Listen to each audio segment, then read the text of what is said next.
నమస్కారము. మీకు అందరికీ తెలిసిండేదే, మా కుటుంబం అంతా నందమూరి ఫ్యాన్సే. ఈరోజు అలాంటి పెద్ద ఆయన నందమూరి తారక రామారావు గారు మనం ఏమి దైవ స్వరూపులనే చెప్పుకుంటాం. మన బళ్ళారికి వచ్చేసి ఆ విగ్రహావిష్కరణలో ఆయన పాల్గొని మాకు చాలా సంతోషం సార్. ఎందుకంటే నందమూరి ఫ్యాన్స్ అంటే బళ్ళారిలో చాలా మంది ఉన్నారు, ఇంక్లూడింగ్ మేము కూడా.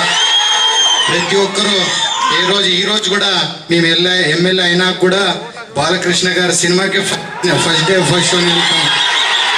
అయినాక మన సార్ అయినంత చంద్రబాబు నాయుడు గారి గురించి చెప్పాలంటే, భారతదేశానికి ఒక విజనరీ నాయకుడు ఎవరైనా ఉన్నారంటే అది చంద్రబాబు నాయుడు గారు.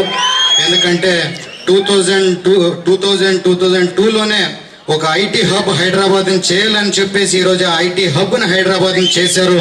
అది చేసిన నాయకులు ఇడీ భారతదేశంలో ఇద్దరు ఎవరంటే అది కర్ణాటకలో ఎస్ఎం కృష్ణ గారు, ఆంధ్రప్రదేశ్లో మన చంద్రబాబు నాయుడు గారు అని చెప్పాలనుకుంటున్నాను. మీరు ఇలాగే భారతదేశంలో మాలాంటి యువకులకి అందరికీ మంచి ఒక దిక్సూచి అయ్యి మీరు ఇంకా మాకు మంచి మంచి పనులు మాలాంటి యువకులతో చేయించాలని నా రెండు మాటలు ముగిస్తున్నాను సార్. జై హింద్, జై ఎన్టీఆర్.